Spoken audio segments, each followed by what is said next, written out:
नमस्कार, स्वागत है आपका हिंदी न्यूज़ 24 में। दिन की शुरुआत करते हैं तरोताज़ा खबरों के साथ। भारत के न्यूक्लियर डाटा ने बढ़ाई खुशी। हाल ही में आए भारत की न्यूक्लियर शक्ति क्षमता के अनुसार साल में 40% बढ़ी है न्यूक्लियर की क्षमता। सरकार ने राज्यसभा में बताते हुए कहा, सत्र 2021-22 में उत्पादन 47,112 मिलियन यूनिट तक पहुंचा है। वहीं इसरो के नाम पर एक और उपलब्धि, इसरो ने लॉन्च किया सबसे छोटा रॉकेट। सबसे छोटे रॉकेट का नाम है SSLV-D2।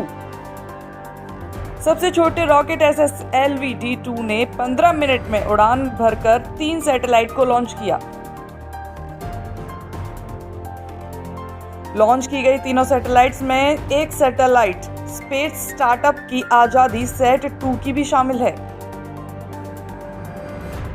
बढ़े अगली खबर की तरफ तो पंजाब में अडानी पोर्ट के जरिए आएगा कोयला।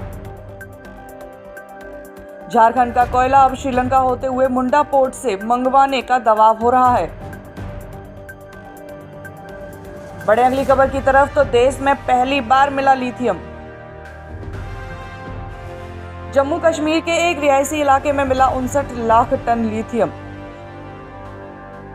जम्मू कश्मीर के इस लिथियम वाले इलाके में 5 सोने के ब्लॉक भी हैं। जानकारी के लिए बताते चलें, इलेक्ट्रिक वाहनों में प्रयोग होने वाली लिथियम आयन की निर्धारित होती है बैटरी। इलेक्ट्रिक वाहनों में लिथियम आयन बैटरी के लिए लिथियम विदेशों से मंगवाना होता था,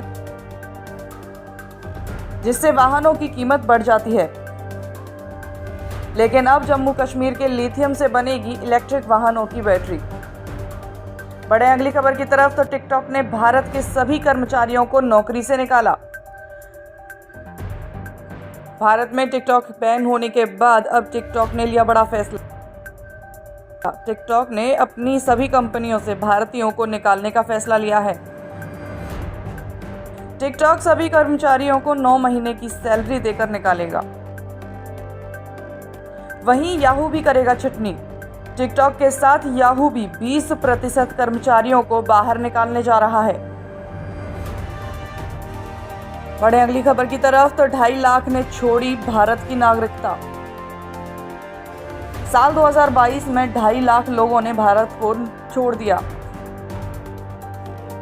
केंद्र सरकार ने 135 देशों की बनाई सूची। 135 देशों की इस सूची में वे देश सभी शामिल हैं जिन्होंने भारतीयों की नागरिकता को छोड़ दिया है। बताते चलें, 2011 से अब तक 16 लाख लोगों ने भारत को छोड़ दिया। बढ़े अगली खबर की तरफ, 2026 तक होगी डिजिटल स्किलर कर्मचारियों की जरूरत। डिजिटल जानकारी रखने वाले कर्मियों की कंपनियों को ज्यादा मांग रहती है। उसी तरह साल 2026 तक 3 करोड़ डिजिटल कर्मचारियों को रखने जा रही हैं कंपनियां। बढ़े अगली और सबसे बड़ी खबर की तरफ तो सूरज का बड़ा हिस्सा टूटकर गिरा।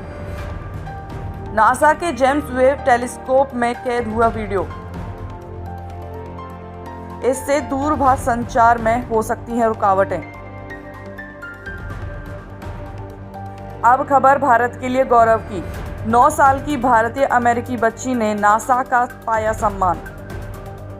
नासा की ओर से एक प्रतियोगिता का आयोजन किया गया। इस टेस्ट प्रतियोगिता में 76 देशों के बच्चों ने लिया था प्रतिभाग। 9 साल की इस बच्ची को अब दुनिया के सबसे प्रतिभाशाली विद्यार्थियों की सूची में शामिल किया गया है। 4th कक्षा में पढ़ने वाली इस बच्ची का नाम समेधा सक्सेना है। 9 साल की उम्र में 76 देशों के सबसे टॉप पर रही समेधा सक्सेना। बढ़े मुंबई की तरफ तो मुंबई में एक साथ 2 वंदे भारत। पीएम मोदी ने मुंबई में एक साथ 2 वंदे भारत एक्सप्रेस ट्रेनों का किया उद्घाटन। पीएम ने कहा, यह आधुनिक भारत की शानदार तस्वीर है। दोनों वंदे भारत से तीर्थयात्रियों को मिलेगा लाभ। वहीं मुंबई में ही बोहरा समुदाय के बीच पहुंचे पीएम मोदी। मुंबई में प्रधानमंत्री मोदी ने बोहरा समुदाय की अकादमी का उद्घाटन किया। प्रधानमंत्री नरेंद्र मोदी के मुस्लिम समुदाय को दिया बड़ा संदेश। पीएम मोदी ने सैयदना साहब के साथ बनाई रोटियां। पीएम ने कहा, यहां परिवार के सदस्य के रूप में आया हूं। वहीं दाऊदी बोहरा समुदाय के प्रमुख सैयदना साहब के साथ पीएम को देख दुनिया भर में चर्चा हो रही है। बड़े यूपी की तरफ तो यूपी में ग्लोबल इन्वेस्टर समिट में अंबानी शामिल। यूपी में आयोजित हुआ ग्लोबल इन्वेस्टर समिट में पीएम ने किया उद्घाटन। यूपी के ग्लोबल इन्वेस्टर समिट में मुकेश अंबानी सहित देश के कई बड़े बड़े उद्योगपति हुए शामिल।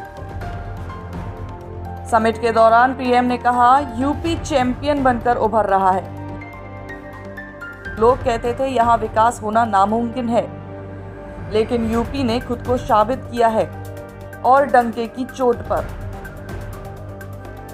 वहीं समिट में शामिल हुए अमित शाह। केंद्रीय गृह मंत्री अमित शाह ने कहा, यूपी के विकास के बिना देश आगे नहीं बढ़ सकता। दुनिया भर में योगी सरकार के बड़े फैसलों के लिए चर्चा होती है।